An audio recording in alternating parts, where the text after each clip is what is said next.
हाँ जी, नमस्कार, राधे राधे, जय श्री कृष्णा। कैसे हैं सब लोग? बढ़िया, मज़े में, आनंद में। चलिए, ईश्वर आप सबको हमेशा आनंद में रखें, खूब मज़े में रखें, खूब स्वाध्याय करें, खूब अध्ययन करें, खूब मेहनत करें और अपने कर्म पथ के ऊपर लगातार बढ़ते चलें, बढ़ते चलें, बढ़ते चलें और बढ़ते ही चलें। दोस्तों, हम लोग बात कर रहे थे हमारी पिछली कक्षा में जो है खिलजी वंश हमने पूरा कर लिया था। आज जो हम लोग पढ़ने वाले हैं वो सबसे महत्वपूर्ण वंश है, जहां से आपका एक प्रश्न बनने की संभावना है। ठीक है ना? तो एक तो अगले 1 घंटे तक बहुत आराम से, बहुत शांति से, मस्ती के साथ में पढ़ना है बेटा जी। ठीक है? कूद कूद कर पांव लागू। ठीक है भाई, उत्कर्ष के रसगुल्ले, है ना? ये हमारे प्यारे गौरव सर, है ना? गौरव सर के चेले हैं भाई। चलो ठीक है, ध्यान से सुनो बेटा, क्या बातें ध्यान से सुननी है, ध्यान दो। एक तो तुगलक वंश पढ़ रहे हैं तो बहुत सारी चीजें हैं तुगलक वंश में, है ना? क्योंकि संपूर्ण दिल्ली सल्तनत काल में सबसे लंबे समय तक शासन करने वाला राजवंश कौन सा था? तुगलक वंश, जिसने लगभग 94 वर्ष 94 ईयर्स शासन किया। इतिहास को धुआं धुआं कर दोगे ना? चलो ठीक है, किसी को कुछ नहीं बोलना है, बहुत आराम से, बहुत शांति से पढ़ना। देखो बहुत लंबा है, ठीक है? तो मेरा ये प्रयास रहेगा कि चीजें तो मैं लगभग आपको सारी बताऊं, है ना? लेकिन लिखवाऊंगा वही जो मोस्ट इंपॉर्टेंट होगा। ठीक है ना बेटा? ठीक है, चलिए देखिएगा। सुखी बेटा, क्या हुआ? अब आराम से मस्ती से पढ़ो बेटा, ठीक है?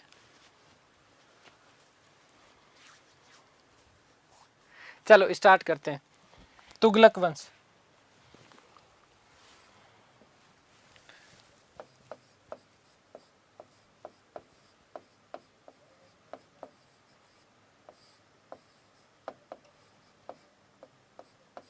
किसी का कोई कमेंट नहीं आना चाहिए। मेरे से सच में आप लोग प्यार करते हो तो अगले 1 घंटे कोई कमेंट नहीं आना चाहिए, ठीक है ना?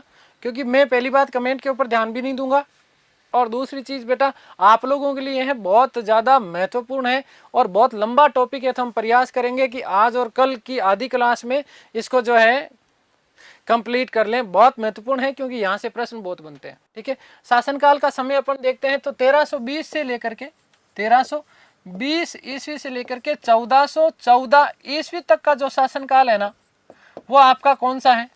तुगलक वंश का शासनकाल है। सबसे लंबे समय तक शासन करने वाले शासक कौन थे? तुगलक वंश के शासक थे। कौन थे?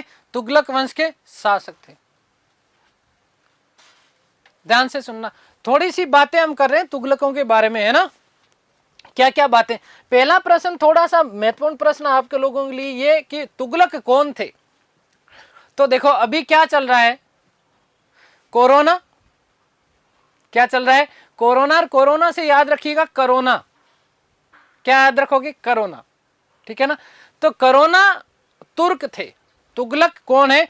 करोना तुर्क, जो कि यदि हम बात करें दिल्ली सल्तनत काल में तुर्कों के शासनकाल की, तो इनमें से अंतिम राजवंश है जो कि तुर्क है। लेकिन तुर्क कौन से हैं?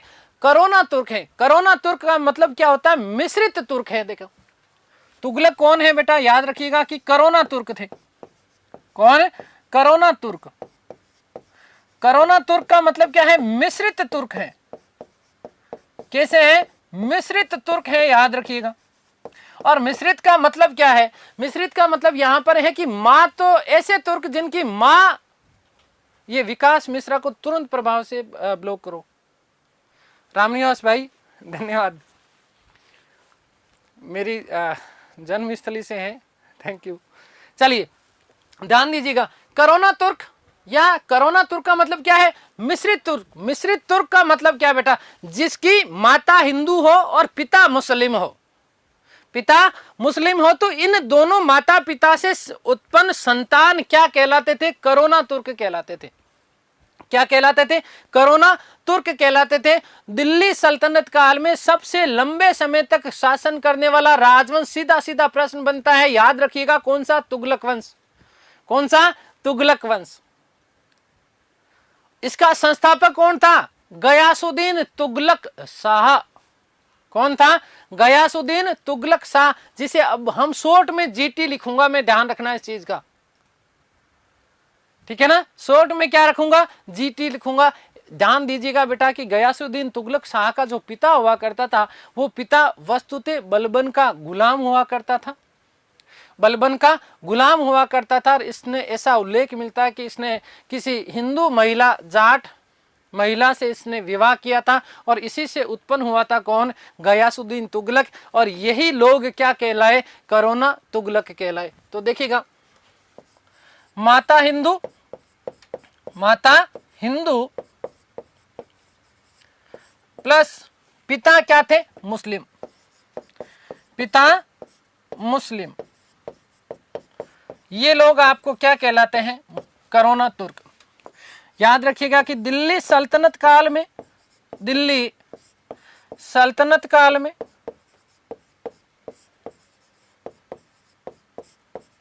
सबसे लंबे समय तक शासन, सबसे लंबे समय तक, लंबे समय तक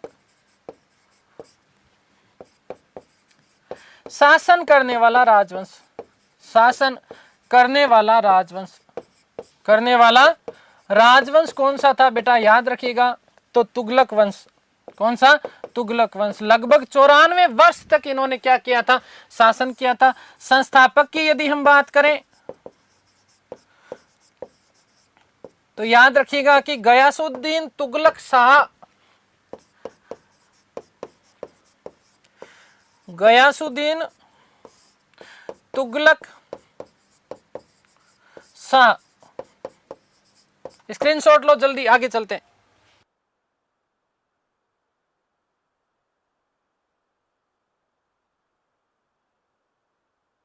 ठीक है, चलिए अब हम बात कर लेते हैं गयासुद्दीन तुगलक की। किसकी बात कर लेते हैं? गयासुद्दीन तुगलक की। महत्वपूर्ण महत्वपूर्ण बातें मैं आपको समझा देता हूं और फिर हम इसकी चीजें लिखेंगे। गयासुद्दीन तुगलक, देखिएगा, सुनिएगा, गयासुद्दीन तुगलक, इसके यदि हम शासनकाल की बात करते हैं तो 1320 से लेकर के 1325, 1320 से लेकर के 1325, ज्यादा लंबा शासनकाल नहीं है, केवल और केवल 5 वर्ष का ही शासनकाल है। किसका? गयासुद्दीन तुगलक का। ये एक हिंदू महिला, जाट महिला का पुत्र हुआ करता था। इसने उपाधि ली कौन सी? मलिक उल गाजी। याद रखिएगा दोस्तों कि संपूर्ण दिल्ली सल्तनत काल में सर्वाधिक जो मंगोलों का आक्रमण हुआ, इसने मंगोलों के साथ लगभग 29 बार युद्ध किया। कितनी बार?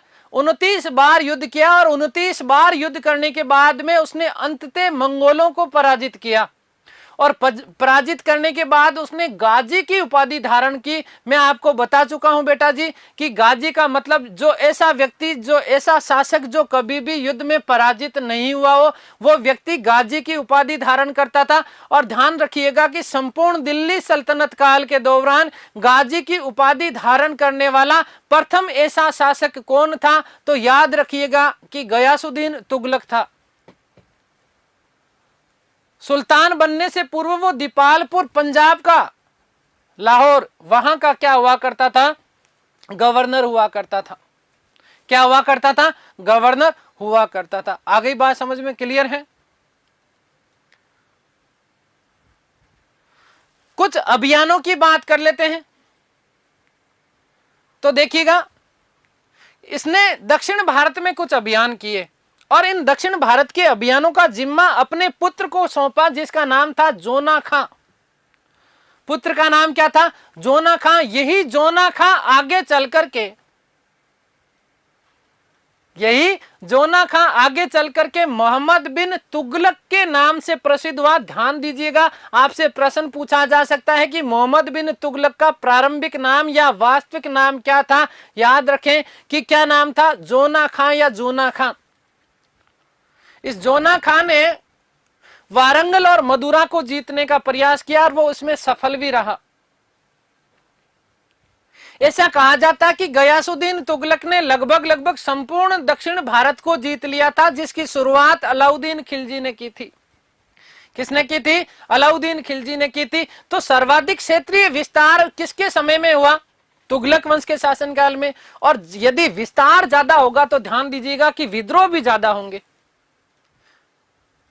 क्या होंगे बेटा? विद्रोह भी ज्यादा होंगे। तो सर्वाधिक विद्रोह भी किसके शासनकाल में हुआ? तुगलक वंश के शासनकाल में। अब विद्रोह होगा तो पतन होगा कि नहीं होगा? ये लॉजिकल बातें, देखो ध्यान से सुनना, ये लिखवाने की बातें नहीं होती, ये समझाने की बातें होती है, इसलिए ध्यान से समझ लो इन चीजों को। इसलिए कह रहा हूं कोई कमेंट मत करो, आराम से मस्ती से जो चीजें समझा रहा हूं उन चीजों को समझ लो बेटा, ठीक है ना? ध्यान देना कि सर्वाधिक विद्रोह होगा तो पतन का भी प्रारंभ होगा। आपसे प्रश्न पूछा जा सकता है कि दिल्ली सल्तनत का पतन कब प्रारंभ हुआ, कौन से वंश के काल के दौरान हुआ? तो ध्यान से सुनिएगा कि तुगलक वंश के काल में। किसके काल में? तुगलक वंश के काल में। गयासुद्दीन तुगलक का जो अंतिम अभियान माना जाता है, वो अंतिम अभियान माना जाता है बंगाल के विरुद्ध। किसके विरुद्ध माना जाता है? बंगाल के विरुद्ध इसका अंतिम अभियान माना जाता है। ध्यान से सुनिएगा। ऐसा कहा जाता है कि बलबन का एक पुत्र था जिसका नाम बुगरा खां, मैंने आपको बताया था। इस बुगरा खां ने अपने आप को स्वतंत्र घोषित कर दिया बंगाल में। गयासुद्दीन तुगलक को बहुत गुस्सा आया, इतना गुस्सा कि पूछो मत कितना गुस्सा। वो अभियान लेकर के बंगाल जाता है और बुगरा खां को मार देता है। बुगरा खां को क्या कर देता है बेटा? मार देता है। कौन? गयासुद्दीन तुगलक। और उसी समय ऐसा कहा जाता है कि बंगाल अभियान के दौरान ही गयासुद्दीन तुगलक जब बंगाल अभियान पे जाता है तो इसका पुत्र जोना खां, समझना इस चीज को, इसका पुत्र जोना खां या जिसका नाम जूना खां, एक ही बात है। यही आगे चल करके किस नाम से प्रसिद्ध हुआ? मैंने कहा कि एमबीटी के नाम से प्रसिद्ध हुआ। ये जोना खां उस समय दिल्ली सल्तनत में दिल्ली में एक सूफी संत हुआ करते थे जिनका नाम था निजामुद्दीन औलिया। क्या नाम था बेटा? निजामुद्दीन औलिया। निजामुद्दीन औलिया के शरण में चला गया था। कौन? जोना खां। अब थोड़ी सी फ्लैशबैक लेके चल रहा हूं। कहां लेके चल रहा हूं देखिएगा। मैंने आपको जब बात कही थी खिलजी वंश की, तो खिलजी वंश में मैंने कहा कि मुबारक शाह के बाद में शासक बना था खुसरो शाह। कौन बना था? खुसरो शाह। इस खुसरो शाह ने निजामुद्दीन औलिया को 5 लाख टंका भेंट दी थी। कितनी? 5 लाख टंका भेंट दी थी। किसने? खुसरो शाह ने। और इससे बहुत ज्यादा गुस्सा हो गया था गयासुद्दीन तुगलक, इसलिए ऐसा कहा जाता है कि गयासुद्दीन तुगलक ने मलिक खुसरो शाह को मार करके दिल्ली पर जो है तुगलक वंश की क्या डाली थी? नींव डाली थी। और साथ ही साथ उसने गयासुद्दीन तुगलक ने क्या कहा? किसको कहा? निजामुद्दीन औलिया को कहा कि वो 5 लाख टंका जो भेंट मिली थी ना, वो वापिस दे दो, वो वापिस दे दो।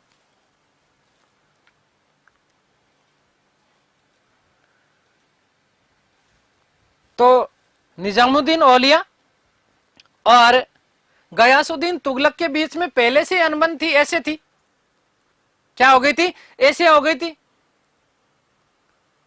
अब ऐसे हो गई थी तो स्थितियां खराब थी। और फिर जोना खां उसकी शरण में जा रहा है। किसके शरण में जा रहा है? निजामुद्दीन औलिया जो है चिश्ती संप्रदाय के संत हुआ करते थे। कौन? निजामुद्दीन औलिया, ठीक है ना? तो ये चीज पता चली किसको? गयासुद्दीन तुगलक को। तो गयासुद्दीन तुगलक ने निजामुद्दीन औलिया को, जीटी ने क्या लिखा? जीटी ने पत्र लिखा। क्या लिखा? पत्र लिखा। और पत्र लिख करके उसने एक बात कही। क्या बात कही बेटा? कहा देख, ऐसा है कि जब तक मैं दिल्ली पहुंचता हूं ना निजामुद्दीन जी, आप दिल्ली से यहां से चले जाना, नहीं तो ठीक नहीं होगा, नहीं तो ठीक नहीं होगा। तो निजामुद्दीन औलिया ने कहा अच्छा।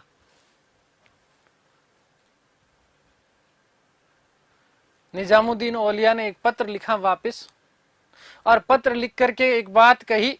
क्या बात कही?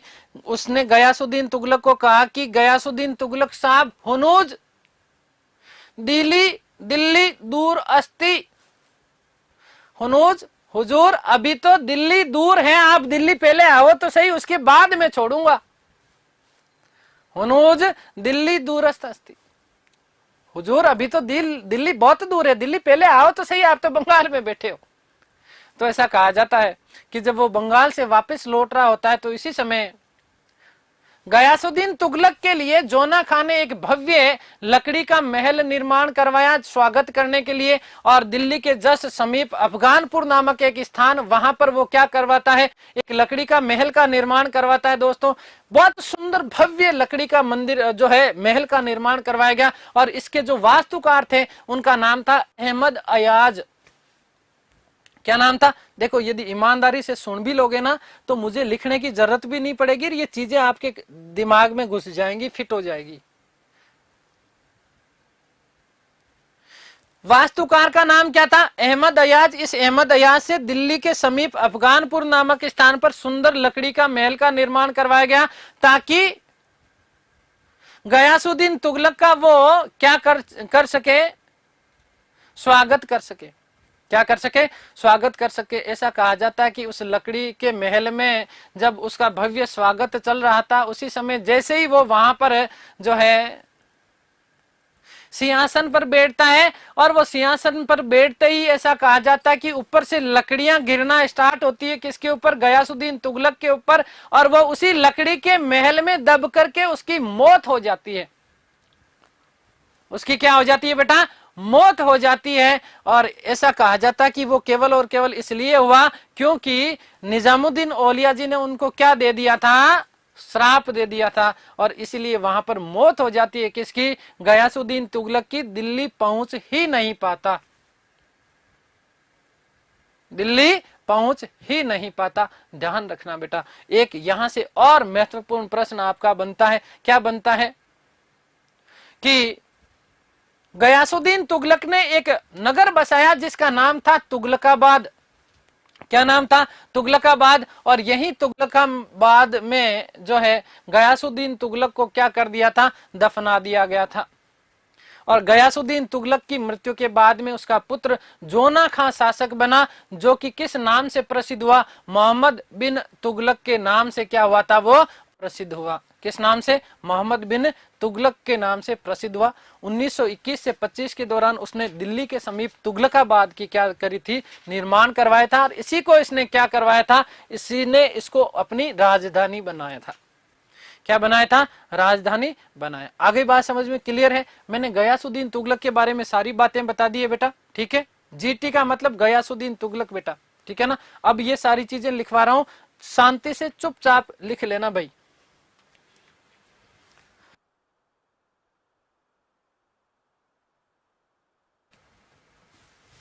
तो देखिएगा, गयासुद्दीन तुगलक शासनकाल की समय की यदि हम बात करते हैं तो 320 से लेकर के माफ कीजिएगा 1320 से लेकर के 1325 ईस्वी तक। ध्यान देना कि इसके शासनकाल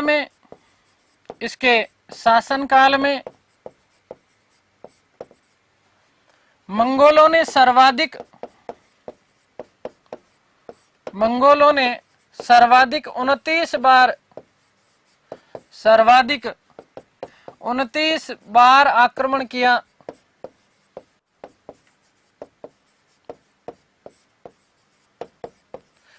अंततः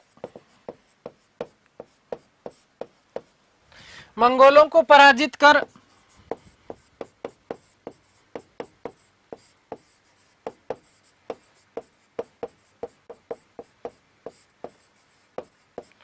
गाजी की उपाधि धारण की।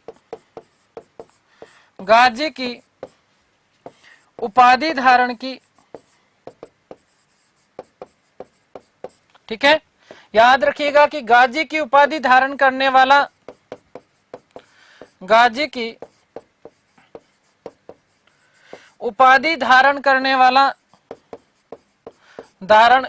वाला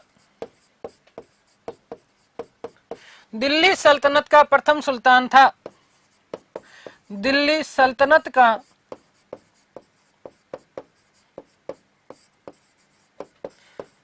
प्रथम सुल्तान था, प्रथम सुल्तान था। ठीक है। इसने दक्षिण भारत अभियान हेतु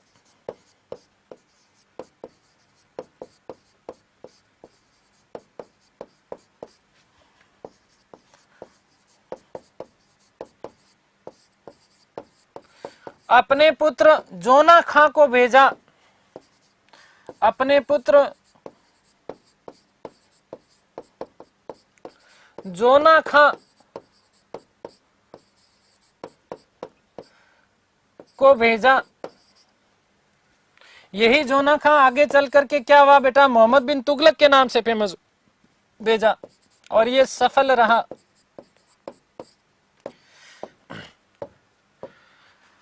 संपूर्ण दक्षिण भारत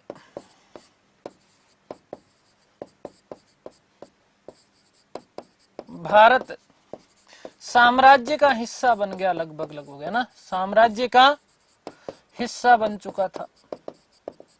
स्क्रीनशॉट लो, आगे चलते हैं जल्दी से।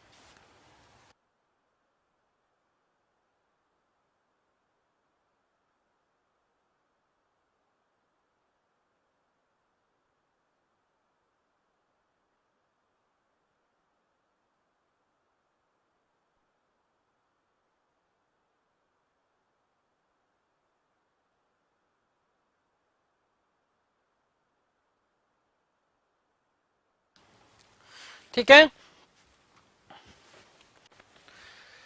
देखिएगा कि संपूर्ण दिल्ली सल्तनत काल में, संपूर्ण दिल्ली सल्तनत काल में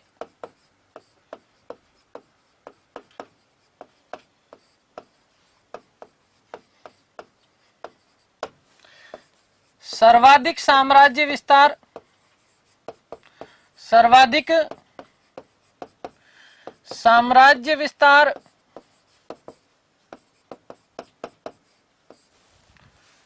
सर्वाधिक विद्रोह, सर्वाधिक विद्रोह तुगलक वंश के काल में, तुगलक वंश के काल में। यहां सारा तुगलक वंश आ गया, ठीक है ना। और अगली बात क्या बेटा, ध्यान रखना कि दिल्ली सल्तनत के पतन का प्रारंभ, दिल्ली सल्तनत के पतन का प्रारंभ किसके शासन काल में, तुगलक वंश के काल में, तुगलक वंश के काल में। याद रखिएगा कि जीटी ने मोस्ट इंपॉर्टेंट तथ्य बनता है गयासुद्दीन तुगलक, अब मैं शॉर्ट में लिख रहा हूं बेटा। जीटी ने 1321 से 25 के दौरान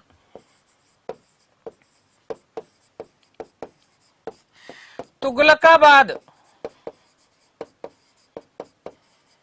कहां है बेटा, याद रखना दिल्ली के समीप,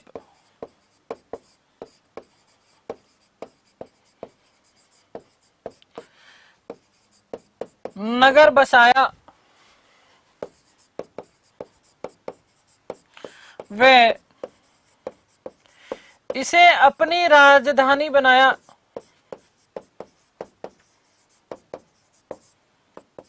इसे अपनी राजधानी बनाया।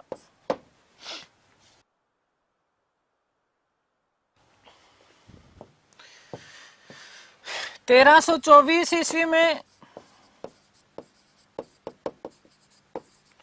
बंगाल व उड़ीसा की विजय की, बंगाल व उड़ीसा की विजय की। जल्दी से स्क्रीनशॉट लो, आगे चलते हैं।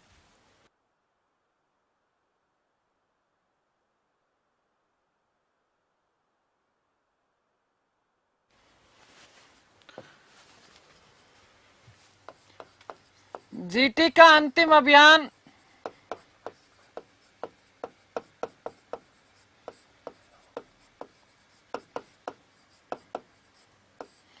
बंगाल के विरुद्ध था।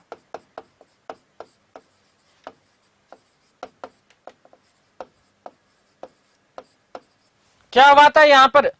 बलबन के पुत्र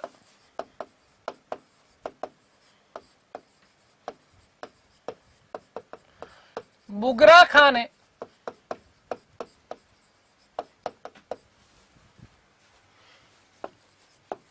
अपने आप को स्वतंत्र घोषित किया।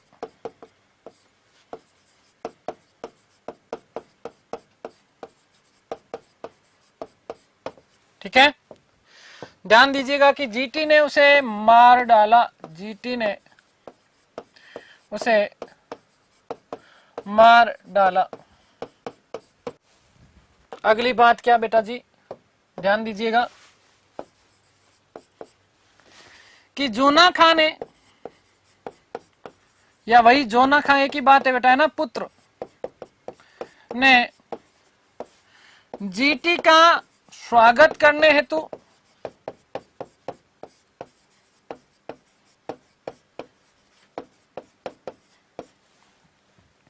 दिल्ली के समीप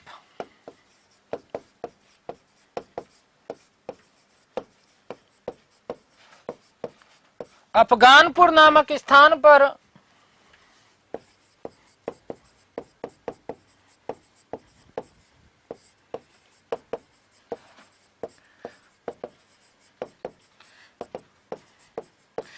एक भव्य लकड़ी का महल निर्माण किया। एक भव्य लकड़ी का महल बनवाया।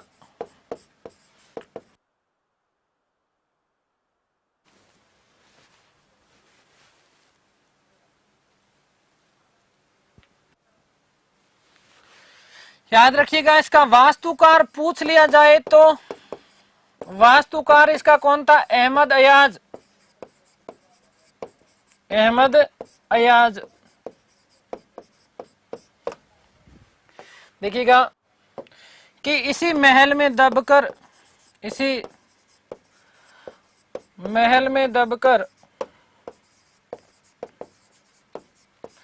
जीटी की मृत्यु हो गई।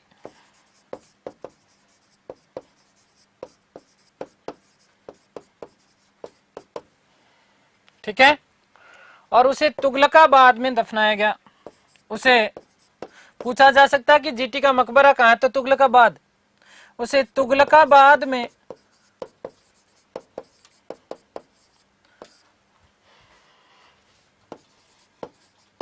दफनाया।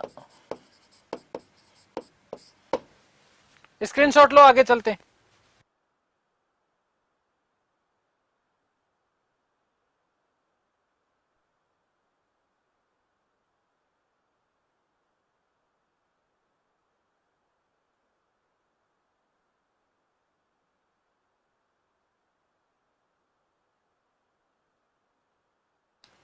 ठीक है, चलिए नोट लगा रहा हूं कि दिल्ली के, इंपॉर्टेंट भी कर लेना इसको, चिश्ती सिलसिले के संत। सिलसिले का मतलब बेटा संप्रदाय। सिलसिले का मतलब एक तरीके से क्या है? संप्रदाय। बेटा पल्लव सिंह बेटू, प्रश्न आपका बहुत अच्छा है ना। अब यहाँ पर इतिहासकार क्या है ना, हालांकि इस तरीके का प्रश्न आएगा नहीं, लेकिन आपके मन में ये उत्कंठा आई है तो बहुत अच्छी। हाँ बेटा, अभी बात करेंगे छप्पन कोट दुर्ग का भी बात करेंगे, नहरों के निर्माण की भी अभी बात करेंगे, ध्यान से सुनना। हाँ बेटा, कानू जीटी की फुल फॉर्म गयासुद्दीन तुगलक। अब इतिहासकारों ने अलग अलग रूप में इसको अलग अलग प्रकार से परिभाषित किया है कि हो सकता है कि निजामुद्दीन औलिया के कहने से जोना खां ने षड्यंत्र किया, है ना, और वो लकड़ी का महल इस तरीके का बनाया गया ताकि उसकी मृत्यु हो जाए। तो इतिहासकार इस तरीके की चीजें कहते जरूर है, लेकिन ये थोड़ा ठीक प्रतीत नहीं होता है। ठीक है ना, आगे बात समझ क्लियर है। तो चिश्ती सिलसिले के संत निजामुद्दीन औलिया ने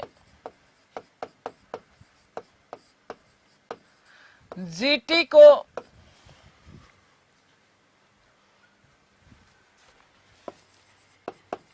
कहा हुजूर दिल्ली अभी दूर है, दिल्ली अभी दूर है। ये इंपॉर्टेंट प्रश्न बनता है, ठीक है, याद रखना, दिल्ली अभी दूर है। देखो इतनी बातें मैंने समझा दी, इतनी चीजें मैंने लिखवा दी। अब थोड़ी सी चीजें देखो और बता रहा हूं, ध्यान से सुनना बेटा। एक तो इसने तुगलकाबाद, क्या चीज है, तुगलकाबाद का निर्माण करवाया 1321 से 1325 के दौरान। अब केवल सुनना है, ठीक है ना, मैं देखो ज्यादा, क्योंकि बहुत बड़ा है, हर एक चीज आपको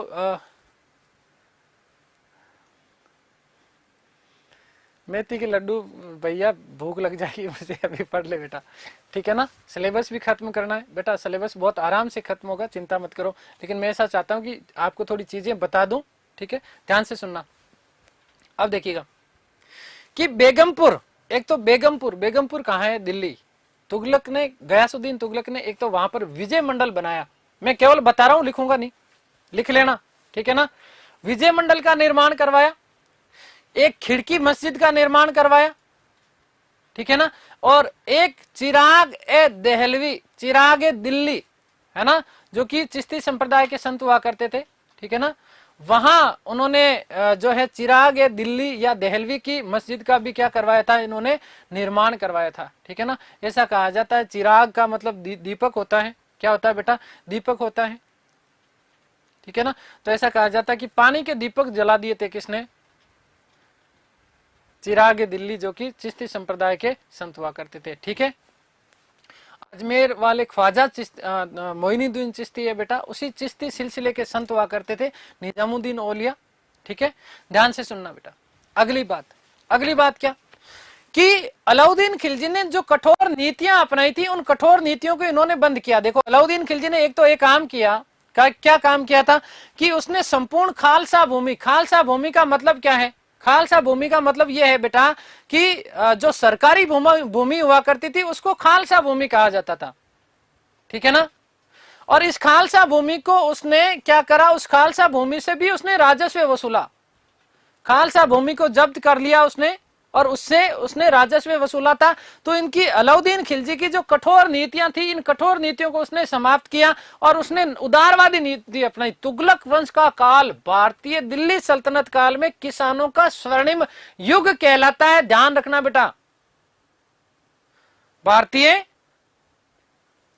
दिल्ली सल्तनत काल में किसानों का स्वर्णिम युग है। यहां आगे मैं फिर बर्नी का कथन बताऊंगा। बर्नी कहता है कि फिरोज शाह तुगलक के शासनकाल में ऐसा कोई भी किसान नहीं था जिसके घर में सोने के आभूषणों का घड़ा नहीं हो,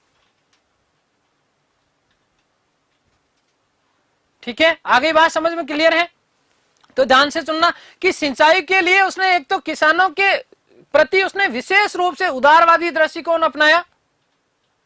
दिल्ली सल्तनत का प्रथम ऐसा सुल्तान, देखो ध्यान से सुनना, इंपॉर्टेंट प्रश्न बनता है ये कि दिल्ली सल्तनत का प्रथम ऐसा सुल्तान जिसने किसानों के प्रति सहयोग और उदारवादी का दृष्टिकोण रखा, कौन था, गयासुद्दीन तुगलक। उसने सिंचाई के लिए नहरों व कुओं का निर्माण जो है करवाया। उसने किसानों की स्थिति सुधारने के लिए उसने कृषि उपज व कृषि योग्य भूमि का विस्तार करवाया और राजस्व उसने घटा करके, क्योंकि अलाउद्दीन खिलजी तो आधा राजस्व ले लेता था, 1/2 भाग राजस्व लेता था, कौन, अलाउद्दीन खिलजी। ये जो फालतू की बकवास करे उनको तुरंत प्रभाव से ब्लॉक कर देना। ध्यान से सुनना कि अलाउद्दीन खिलजी 1/2 भाग राजस्व के रूप में लेता था, तो उसको घटा करके 1/3 कर दिया। और देखिए किसानों का ऋण माफ करने वाला प्रथम सुल्तान माना जाता है, कौन, गयासुद्दीन तुगलक। और गयासुद्दीन तुगलक ने अपने राजस्व अधिकारियों को उसने एक अधिनियम जो है नियम जारी कर दिया, आदेश जारी किया। क्या कहा कि एक इक्ता वर्ष में, एक इक्ता वर्ष का मतलब क्या है कि एक जो वार्षिक ईयर है जो आपका, इस इक्ता वर्ष में राजस्व की बढ़ोतरी 1/10 भाग या 1/11 भाग से अधिक नहीं होना चाहिए। और ऐसा करने वाला भी प्रथम शासक माना जाता है। देखिए दोनों चीजें लिख रहा हूं कि किसानों के प्रति, किसके प्रति, किसानों के प्रति, किसानों के प्रति उदारवादी नीति अपनाने वाला प्रथम शासक, नीति अपनाने वाला प्रथम शासक था, अपनाने वाला प्रथम शासक। ठीक है, दूसरी बात क्या बेटा कि किसानों हेतु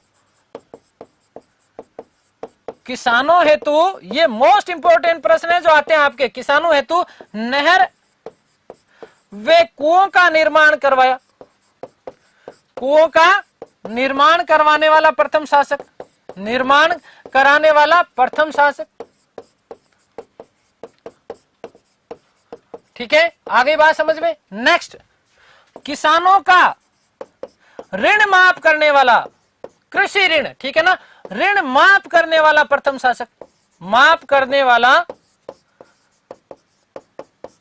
प्रथम शासक आपका कौन था? गयासुद्दीन तुगलक। जल्दी से स्क्रीनशॉट लो, आगे बात करते हैं। चीज और बता देता हूं, देखो,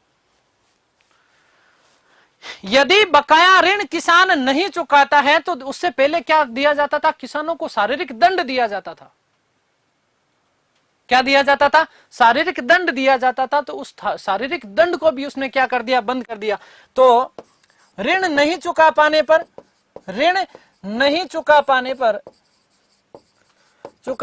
पर किसानों को दिए जाने वाले शारीरिक दंड, किसानों को दिए जाने वाले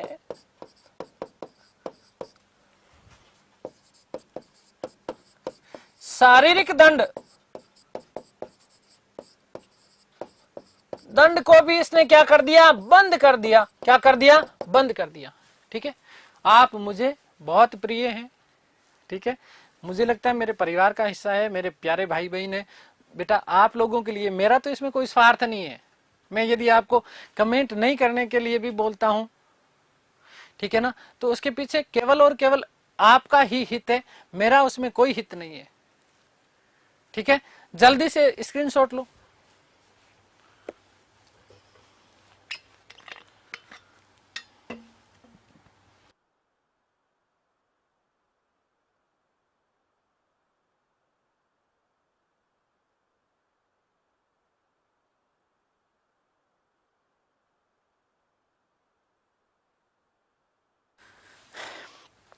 ठीक है, कुछ चीजें और बता देता हूं मैं आप लोगों को, ध्यान से सुनना। देखो, इसने डाक व्यवस्था को, किसको? डाक व्यवस्था को बहुत दुरुस्त कर दिया था इसने, तेजी लाया था डाक व्यवस्था में, है ना, हरकारे नियुक्त किए गए थे। ऐसा एक तरीके से डाक व्यवस्था का पूर्ण रूपेण संस्थापक, डाक व्यवस्था का पूर्ण रूपेण संस्थापक जो है वो किसको माना जाता है? गयासुद्दीन तुगलक को माना जाता है। किसको? गयासुद्दीन तुगलक को। ठीक है, आगे बात समझ में बेटा जी? ठीक है, क्लियर हो गया। अब हम बात करने वाले हैं मोहम्मद बिन तुगलक की। किसकी बात करने वाले हैं? मोहम्मद बिन तुगलक की। एक डायग्राम बनाऊंगा और उस डायग्राम से आधे से ज्यादा आपकी चीजें वहीं पर सोल्व हो जाने वाली है। ठीक है, क्लियर है? देखिएगा, ध्यान से सुन लीजिएगा। हाँ बेटा कीर्ति, हरकारा छाप लिया मीना जी, ठीक है। चलिए आगे बात करते हैं बेटा। मोहम्मद बिन तुगलक MBT, देखिए ध्यान से सुनना, बात किसकी कर रहे हैं? मोहम्मद बिन तुगलक की।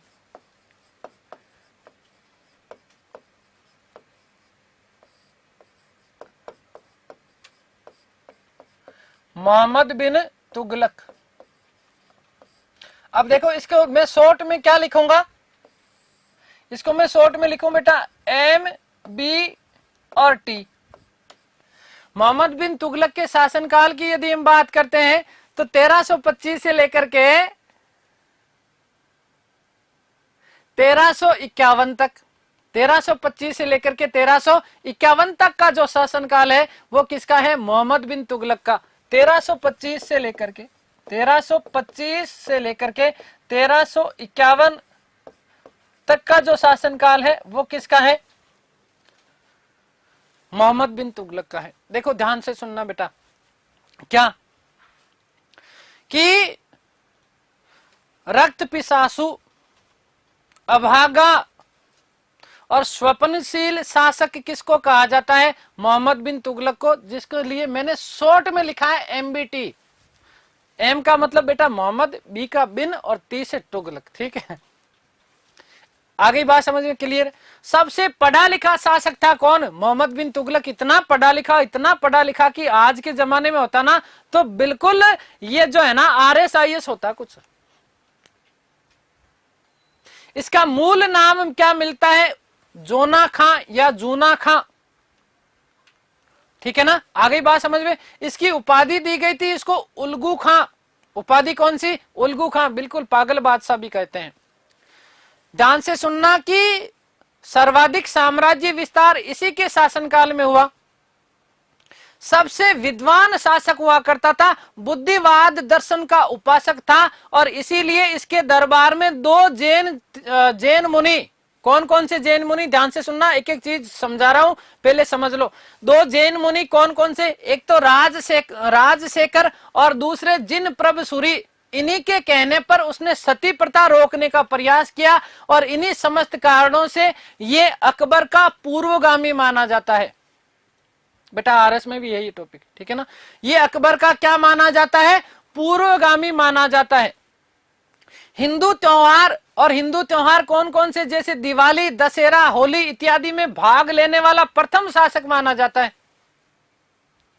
अब उसके पीछे कारण यह माना जाता है कि निजामुद्दीन औलिया जी का शिष्य था और निजामुद्दीन औलिया जी का शिष्य होने के कारण वो हिंदू त्योहार मनाता था। क्योंकि निजामुद्दीन औलिया जी जो है वो सर्व जाति संभाव में विश्वास करते थे। योग के माध्यम से उन्होंने सूफी आंदोलन को बढ़ावा दिया और निजामुद्दीन औलिया जी की जो योग पद्धति थी उस योग पद्धति को कहा जाता था हब्स ए दम। क्या कहा जाता था? हब्स ए दम। और मोस्ट इंपोर्टेंट यहां मोहम्मद बिन तुगलक से जो आपका प्रश्न आता है बेटा, क्या प्रश्न आता है कि अफ्रीकी यात्री इब्न बतूता किसके शासनकाल में भारत आया? तो ध्यान रखिएगा कि मोहम्मद बिन तुगलक के शासनकाल में वो 1333 ईस्वी में भारत आया और उसने जो कुछ चीजें देखी वो सारी की सारी चीजें उसने अपनी पुस्तक रहला में लिखी। कहां पर लिखी बेटा? रहला में लिखी। आगे बात समझ में क्लियर है? इस टेक्निकल गुरु को करो ब्लॉक। मोनू, टेक्निकल गुरु मोनू, आप आ जाओ बेटा। ध्यान से सुनना, सारी की सारी MBT के बारे में जानकारी कहां से मिलती है? हमें रहला से मिलती है। रहला किसने लिखा? इब्न बतूता ने। इब्न बतूता याद रखिएगा कि ध्यान से सुनिएगा कि इब्न बतूता जो था वस्तुतः मोरक्को का यात्री हुआ करता था। कहां का? मोरक्को का यात्री हुआ करता था और इसने यहां पर जो है ग्रंथ लिखा जिसका नाम क्या था? रहला। ध्यान से सुनिएगा, जो सारी की सारी जानकारी देता है। देखिएगा, ध्यान दीजिएगा कि मोहम्मद बिन तुगलक ने अपना राज्याभिषेक जो है बलबन के लाल महल में करवाया। कहां पर करवाया? बलबन के लाल महल में करवाया। ठीक है, और इस इब्न बतूता को मोहम्मद बिन तुगलक ने अपना काजी नियुक्त किया दिल्ली का। कहां का? दिल्ली का काजी नियुक्त किया। किसने? मोहम्मद बिन तुगलक ने। लेकिन कुछ समय बाद में ऐसा कहा जाता है कि दोनों में मनमुटाव हो जाता है। दोनों में क्या हो जाता है? मनमुटाव हो जाता है। इसलिए मोहम्मद बिन तुगलक ने उसको जेल में डाल दिया। मोहम्मद बिन तुगलक ने उसको क्या कर दिया था? जेल में डाल दिया था। आगे बात समझ में क्लियर है? ध्यान से सुनना कि मोहम्मद बिन तुगलक सबसे बड़ा विद्वान शासक माना जाता है। प्रथम ऐसा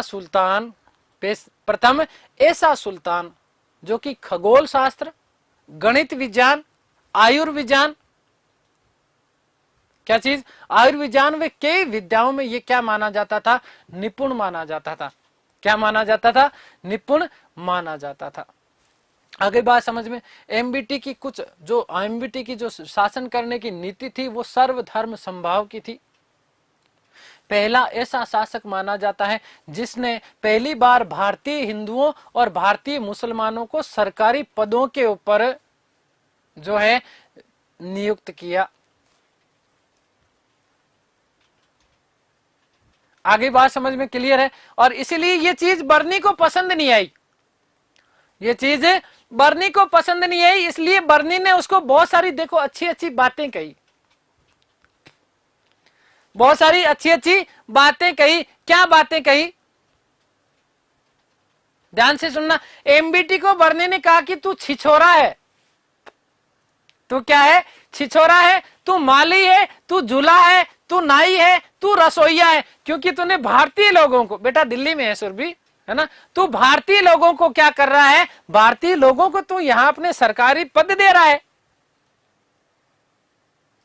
सरकारी पद ले रहा है, पद दे रहा, तो इसका मतलब तू माली है, तू छिचोरा है, तू झूला है, तू नाई है, और तू क्या है, रसोईया है, तू क्या है, रसोईया। ये सारी की सारी बातें कही किसने, बर्नी ने, क्योंकि बर्नी जो था वो कट्टर मुसलमान था, वहां के बाहर के जो मुस्लिम लोग थे उनके लिए वो उनके पक्षधर था।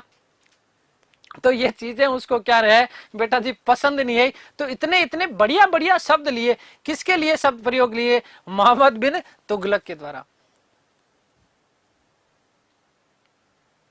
तो मोहम्मद बिन तुगलक बड़ा गजब का शासक था, अभागा आदर्शवादी शासक कहलाता है कौन, मोहम्मद बिन तुगलक। बेचारा योजनाएं बहुत अच्छी बनाता था, योजनाएं बहुत ही अच्छी बनाता था, लेकिन जो जो योजनाएं बनाता था बेटा, बर्नी जो है ना फिरोज शाह तुगलक के शासन काल में आया था, अभी बात करेंगे बेटा, है ना, ठीक है। योजनाएं बहुत अच्छी बनाता था, लेकिन जो जो योजनाएं बनाता था ना वो सारी की सारी योजनाएं क्या हो जाती थी, उसकी फेल हो जाती थी, योजनाएं चलती नहीं थी, योजनाएं चलती ही नहीं थी। जितनी योजनाएं बनाई, है ना, देखो दिल्ली सल्तनत काल के दौरान ये भारतीय इतिहास का पहला ऐसा शासक जिसने सांकेतिक मुद्रा चलाई। कौन सी मुद्रा, सांकेतिक मुद्रा चलाई। पहला ऐसा शासक जिसने खुरासान का जो है अभियान किया, पहला ऐसा शासक जिसने कराचिल अभियान किया। ध्यान से समझ लेना बेटा, समझ गए तो मामला यहीं पे क्लियर हो जाएगा, ठीक है। कराचिल कुमायूं हिमालय में स्थित चीन वाला क्षेत्र, तो एक तरीके से चीन तक साम्राज्य विस्तार करना चाहता था कौन, मोहम्मद बिन तुगलक। तो शासक तो बहुत अच्छा था, योजनाएं बहुत अच्छी थी, लेकिन जो जो योजनाएं उसकी बनाता था वो सारी की सारी योजनाएं उसकी फेल हो जाती थी। अब से पहले ये हो रहा था कि मध्य एशिया से लोग आते थे और भारत के ऊपर आक्रमण करते थे। एमबीटी ने एक बात कही कि मैं इस बार जाऊंगा कहां, मध्य एशिया, खुरासान अभियान करूंगा। क्या करूंगा, खुरासान अभियान करूंगा। और खुरासान अभियान के लिए उसने लगभग ध्यान से सुनना बेटा, लगभग 4 लाख की सेना इकट्ठी कर ली, और उस 4 लाख की सेना को उसने अग्रिम वेतन दे दिया। लोग खा गए, खजाना खाली हो गया, खा के भाग गए, तो उसका वो भी खत्म हो गया। कराचिल अभियान पर जब उसने सैनिकों को भेजा तो वहां उसको पता ही नहीं था बावड़ी बूच को कि वहां पर भैया बर्फ जमा हुआ है। क्या जमा हुआ है, बर्फ जमा हुआ है। तो वहां पर जितने भी सैनिक गए, ऐसा कहा जाता है कि 10,000 सैनिकों की टुकड़ी गई थी, और उसमें से केवल 10 लोग मात्र लौट करके आए थे। वहां की ठंड में मर गए, दब गए, और प्लेग रोग और हो गया वहां पे।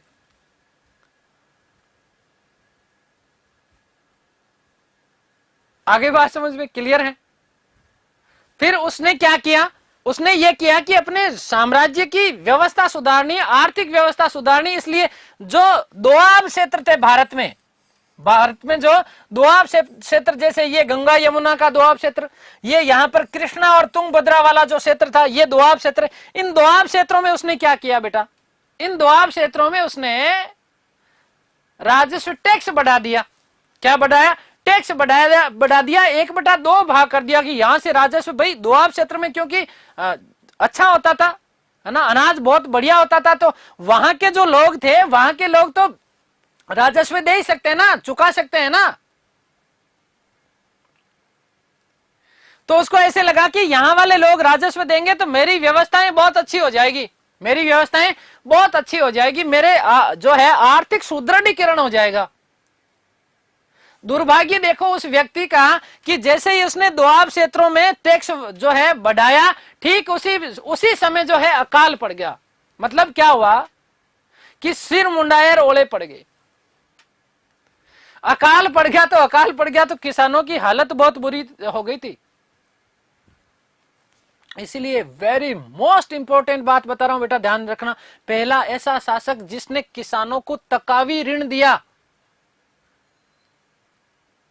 भूमि का चक्रावर्तन करके उसने किसानों को फसल करवाना सिखाया, किसानों को उसने बेल प्रोवाइड करवाए, और अकाल पड़ने के कारण उसने वहां पर सोनगर लगाया ताकि किसानों को फ्री में अनाज दे सके। मतलब काम तो वो बढ़िया करता था, लेकिन जो जो काम वो करता था ना, वो उसके उल्टे पड़ जाते थे। अब उस स्थिति में क्या हुआ कि किसानों ने बेल भी ले लिए, किसानों ने भूमि का टुकड़ा भी ले लिया, तकावी ऋण भी ले लिया, खाके भाग गए, तो मर गया बेचारा, फिर फंस गया। उसने सांकेतिक मुद्रा चलाई, तो चांदी के टंके के स्थान पर चांदी का टंका और तांबे का जो जीतल था उसका मूल्य बराबर कर दिया, ताकि जो हमारी प्रमुख जो धातु है, चांदी का अभाव था उस समय, तो उस धातुओं के शरण होने को रोका जा सके। बहुत बढ़िया, दूर का जो व्यक्ति 200 साल आगे की सोचना चाहिए था ना, वो उसने सारी बातें सोची। अब क्या हुआ, लोगों ने जब एक जैसा मूल्य कर दिया तो लोगों ने क्या करा, नकली जीतल के सिक्के बनाए, तांबे के सिक्के बनाए, और कहा कि लो मूल्य बराबर है ना, ले ले। हालत खराब हो गई, अर्थव्यवस्था फिर बिगड़ा गई। ऐसा कहा जाता, बर्नी ने एक बात कही। बर्नी ने क्या बात कही बेटा, कि बर्नी कहता है कि तुगलकाबाद के प्रत्येक घर के सामने चांदी, वो जो है तांबे की जीतल का ढेर लग गया था, नकली सिक्के बना दिए लोगों ने, और उससे सोने के असली चांदी के सिक्के ले लिए, लूट लिया बेचारे को। गरीब भोला आदमी जो होता है ना संसार में, उसको लूट ही लेते हैं हर व्यक्ति। फिर एक इसने गड़बड़ और करी। क्या गड़बड़ करी, अपनी राजधानी को दिल्ली से इसने तुगलकाबाद स्थानांतरित कर लिया। तुगलकाबाद स्थानांतरित करने के पीछे सबसे बड़ा कारण क्या, देखो ध्यान से सुनना बेटा। तुगलकाबाद स्थानांतरित करने के पीछे सबसे बड़ा कारण यह था कि वो चाहता था कि यदि मैं यहां से साम्राज्य को स्थापित करूंगा, संचालन करूंगा, तो इधर आधा भाग और इधर आधा भाग, मैं बहुत सेंटर में रह करके, केंद्र में रह करके बहुत अच्छे से ही जो क्या करूंगा, मैं अच्छे से इस पूरे के पूरे साम्राज्य को संभाल लूंगा। लेकिन यह भी उसका पैंतरा उल्टा पड़ गया। यहां पर बर्नी ने एक बात लिखी है, इब्न बतूता ने भी एक बात लिखी है कि जब वो दिल्ली में सुल्तान बना हुआ होता था, दिल्ली में जब वो शासन कर रहा था, तब वहां दिल्ली के जो लोग थे ना, उसको अच्छी अच्छी गालियां लिख करके भेजते थे। बहुत बुरी बुरी अच्छी अच्छी गालियां लिखते थे, पत्र लिखते थे धमकी भरे, बाहर निकलना देख लूंगा मैं, बाहर निकलना देख लूंगा मैं। तो अब उसकी हालत खराब हो गई, बाहर निकलना बंद हो गया। तो उसने क्या करा, अचानक से ऐसा उल्लेख मिलता है, ठीक है ना, कि उसने तुगलकाबाद को क्या करा, अपनी राजधानी बनाई, और फिर दिल्ली में उसने उन लोगों को ढूंढा जो उसे पत्र लिखते थे। हाँ माफ करना बेटा, दौलताबाद है ना, तुगलकाबाद नहीं बेटा, दौलताबाद, ठीक है ना। तो दौलताबाद में यहां पर उसने अपनी राजधानी स्थापित करवाई, ठीक है ना। तो ऐसा कहा जाता, बर्नी ने एक बात लिखी कि जब दिल्ली की तलाशी ली गई तो वहां पर केवल और केवल एक अंधा और एक गूंगा व्यक्ति ही था, इसके अलावा पूरी की पूरी दिल्ली खाली हो गई। और अंततः जब ये इसकी मृत्यु हुई, तब इतिहासकार ने लिखा, बर्नी ने एक बात लिखी, क्या लिखी बेटा, दौलताबाद बेटा है ना, उसने लिखा कि अंततः सुल्तान को प्रजा से और प्रजा को सुल्तान से मुक्ति मिल गई। तो इसने बेचारे ने कार्य तो बहुत अच्छे किए थे, योजनाएं इसकी बहुत अच्छी बनाई थी इसने, लेकिन सारी की चीजें जो है बेचारा क्या हो गया, काम खत्म हो गया। इसकी जो भी चीज करी वो सारी की सारी चीजें क्या है, उल्टी पड़ती गई, सारी चीजें उल्टी पड़ गई। ठीक है, आ गई जी बेटा जी बात समझ में, ठीक है, क्लियर है ना, पक्की बात। मैंने सारी चीजें समझा दी है। एक तरीके से मैं बात करूं तो मोहम्मद बिन तुगलक मैंने समाप्त कर दिया है, अब केवल लिखने वाला हूं। ठीक है, आनंद आ गया, मजा आ गया ना। अब ईमानदारी से बेटा पढ़ लो, ठीक है। कल हम फिरोज शाह तुगलक की बात करेंगे वैसे, और फिर उसी के साथ में सैयद वंश भी पढ़ाऊंगा बेटा, ठीक है। मजा आ गया ना, चलिए।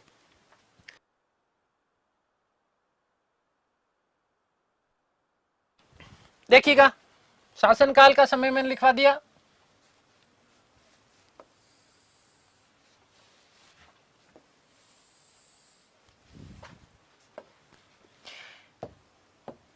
एक एक बात वापस लिख रहा हूं मैं। मूल नाम, इसका मूल नाम क्या था? तो याद रखिएगा, मूल नाम जोना खां या जूना खां। उपाधि क्या थी इसकी? तो याद रखिएगा, उपाधि इसकी थी उलूग खां। अब देखो, इसको क्लास को वापस भी देख लोगे ना, जितना मैंने बताया वापस भी देख लोगे ना, तो सारी चीजें हो जाएगी आपकी, क्लियर हो जाएगी। मौर्य बोल गया, हाँ भाई जब आती हो सुरभि बेटा, ठीक है ना। आपको लिखने की जरूरत भी नहीं है, मेरे लिखने की जरूरत नहीं है, वापस देखोगे ना तो भी आपको सारी चीजें अपने आप लिख सकते हो, ठीक है ना। उपाधि क्या थी इसकी? उलूग खां। क्या थी बेटा? उलूग खां।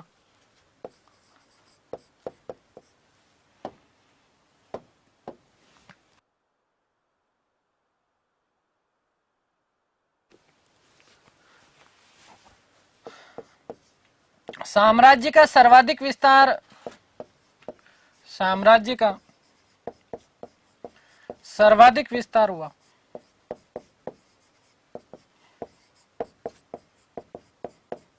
ऐसा कहा जाता कि इसके शासनकाल में कुल जो है 23 प्रांत हुआ करते थे। कितने? 23 प्रांत हुआ करते थे। अगली बात, यदि हम बात करें तो ध्यान देना कि सर्वाधिक विद्वान शासक माना जाता है। सर्वाधिक विद्वान शासक, विद्वान शासक, ठीक है। और ध्यान देना बेटा कि बुद्धिवाद दर्शन का उपासक था। बुद्धिवाद दर्शन का उपासक था,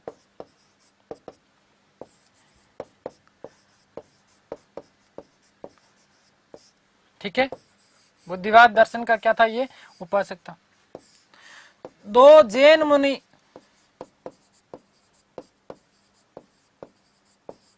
दरबार में रहते थे। कौन कौन से? यहीं पर लिख रहा हूं मैं।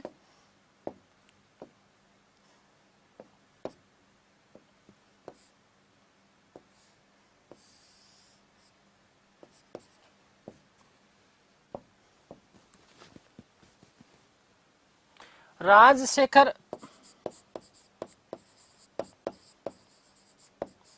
वे जिन प्रभ सूरी,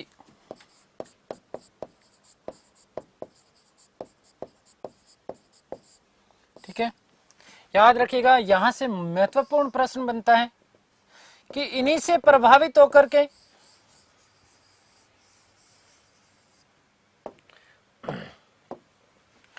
इन्हीं से प्रभावित होकर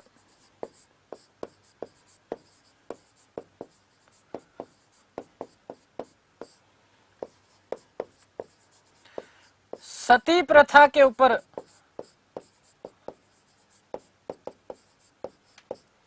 रोक लगाने का प्रयास किया।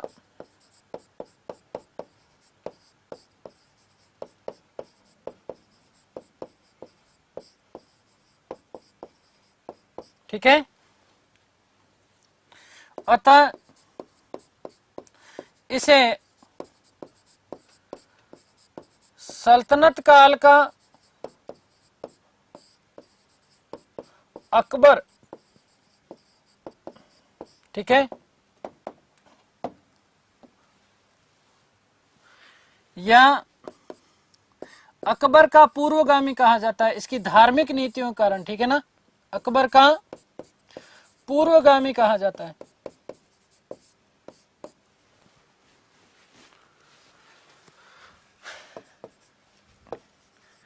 हिंदू त्योहार जैसे होली, दिवाली, दशहरा बड़े आनंद से मनाता था।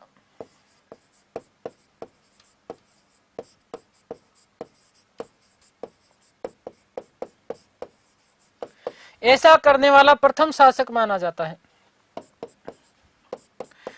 ऐसा करने वाला प्रथम शासक।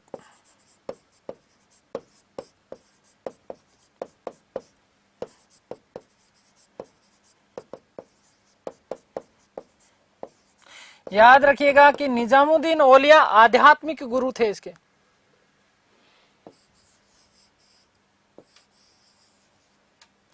याद रखिएगा कि औलिया आध्यात्मिक गुरु थे।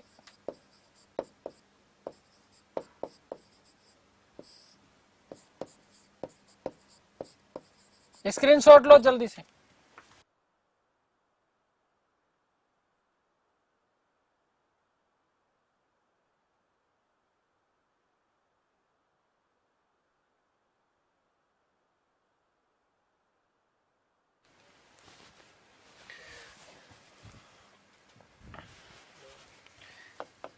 एमबीटी ने अपना राज्याभिषेक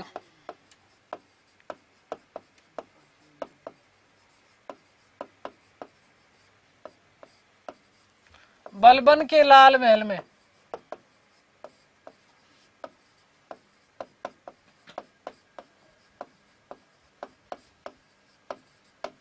याद रखिएगा कि इसी के शासनकाल के दौरान, इसी के शासनकाल के दौरान मोस्ट इंपोर्टेंट प्रश्न पूछा जाता है, ये ध्यान रखना बेटा। मोरक्को अफ्रीका निवासी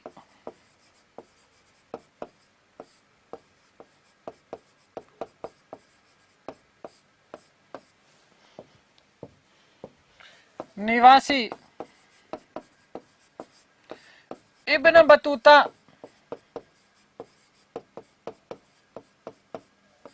भारत आया।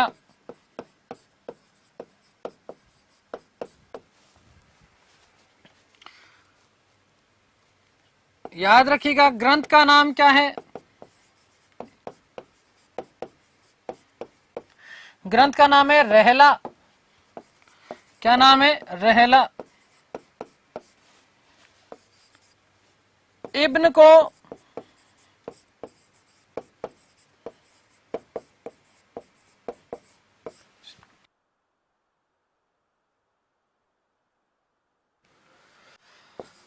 दिल्ली का काजी नियुक्त किया।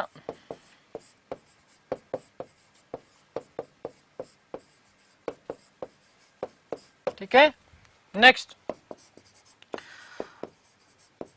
प्रथम मुस्लिम शासक जिसने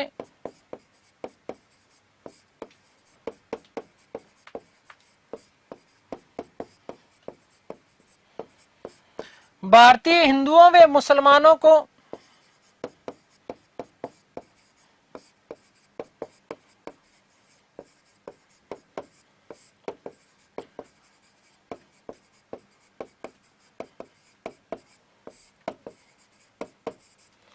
सरकारी पदों पर नियुक्त किया।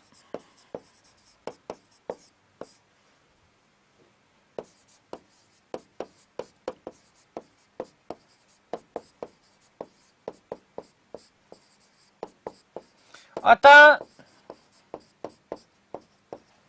बर्नी ने इसे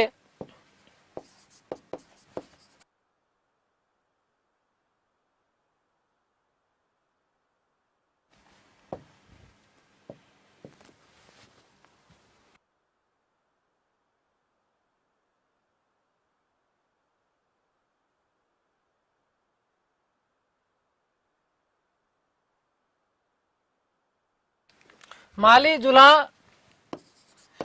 नाई छिछोरा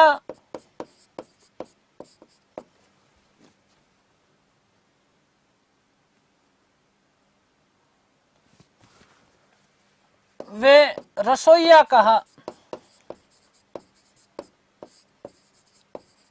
स्क्रीनशॉट लो बेटा जल्दी से।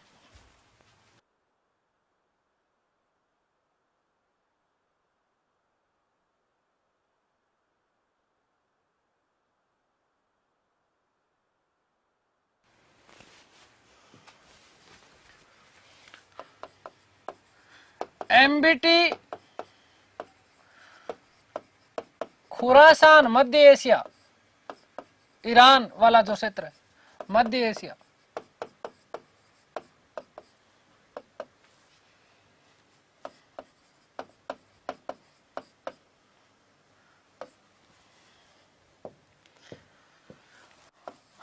का अभियान करने वाला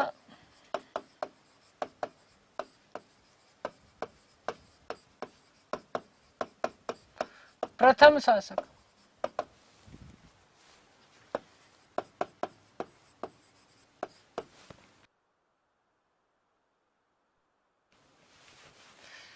इस हेतु 3.70 लाख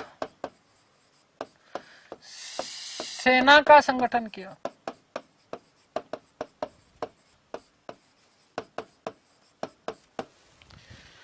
सेना को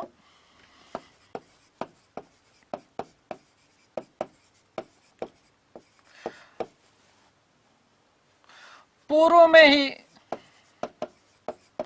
वेतन दे दिया। अभियान असफल, अभियान असफल।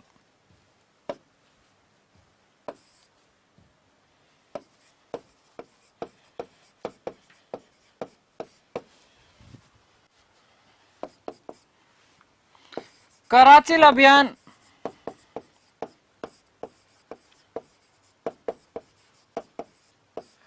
कुमायूं हिमालय।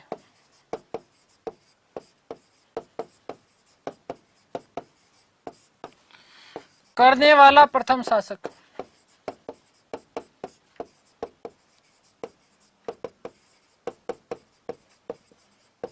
ध्यान से देना कि यहां वो चीनियों के प्रभाव को, यहां वह चीनियों के प्रभाव को समाप्त करना चाहता था।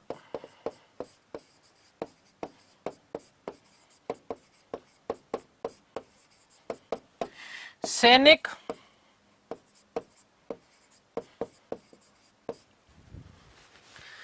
बर्फबारी वे प्लेग के कारण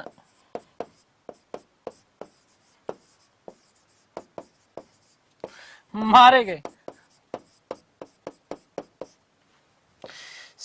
अभियान असफल, अभियान असफल। स्क्रीनशॉट लो बेटा।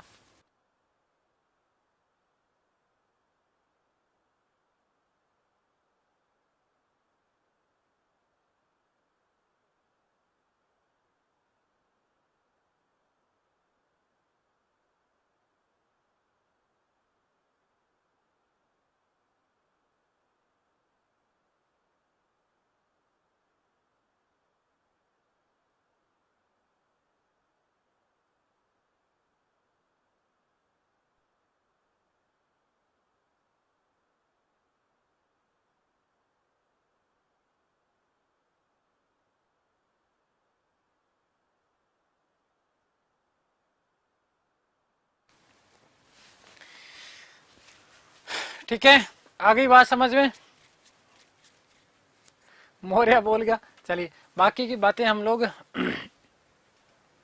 फ्लेग बेटा बीमारी हो गई थी, फ्लेग जो है फैल गया था वहां पे, मर मर के जो है क्या हुआ था, लोग दब गए थे। ठीक है ना। देवगिरी दौलताबाद को इसने क्या बनाया था, राजधानी बनाया था। वो योजना भी इसकी क्या रही, फेल रही थी। देवगिरी दौलताबाद महाराष्ट्र। ठीक है ना, याद रखिएगा। वो भी जो है योजना इसकी क्या हो गई थी, फेल हो गई थी। ठीक है, तो वो बातें हम कल की क्लास में करेंगे। ठीक है ना। वैसे सारी चीजें मैंने आपको समझा दी है। ठीक है, तो प्रयास ये करना कि एक बार वापस क्लास देख करके सारी चीजें, कल मैं जब आऊं तब मुझे ये बात मिले कि भाई साहब हमने सारी बातें लिख ली है, वापस लिखवाने की जरूरत नहीं है ना। प्रयास ये करेंगे, नहीं तो बाकी बची हुई जो चीजें हैं वो मैं आप लोगों को कल लिखवाने वाला हूं। ठीक है बेटा जी, आ गई बात समझ में? क्लियर है? चलिए, तो क्योंकि समय हो गया है, और कोई समस्या? अरे बेटा कविता नहीं बेटा, मैं बेना बिल्कुल ठीक हूँ बेटा। हाँ, पागल रक्त पिशासु सुल्तान कहा जाता है, ठीक है ना। आदर्शवादी अभागा सुल्तान कहा जाता है। कल बात करेंगे वो, ठीक है ना। तो कल हम बात करेंगे एक तो इसकी थोड़ी सी बची हुई चीजों की, फिर थोड़ी सी हम बात करेंगे फिरोज शाह तुगलक की, और फिर प्रयास करेंगे कि सैयद वंश है ना वो भी पढ़ ले। फिर हमारा लोधी वंश बचेगा, उसके बाद मुगल, और फिर उसके बाद में बेटा रहला ग्रंथ इब्न बतूता का है बेटा जी, ठीक है। आगे बात समझ क्लियर है। चलिए, ईश्वर से प्रार्थना करता हूँ कि आप सब स्वस्थ रहें, मस्त रहें, तंदुरुस्त रहें, आह्लादित और प्रसन्नचित रहें, इस सृष्टि की संपूर्ण खुशियां आपको मिले, है ना। ये मेरी आप लोगों के लिए शुभकामनाएं हैं। मिलते हैं हमारी कल की कक्षा में, तब तक के लिए सभी को धन्यवाद, नमस्कार, थैंक यू सो मच। किसी का कोई डाउट रह गया हो तो क्लास के बाद बेटा लिख देना है ना कमेंट बॉक्स में, मैं जवाब दे दूंगा, ठीक है। आगे बात समझ क्लियर। चलिए, थैंक यू सो मच, फिर मिलते हैं कल ठीक 4:15 बजे, तब तक के लिए धन्यवाद सभी को।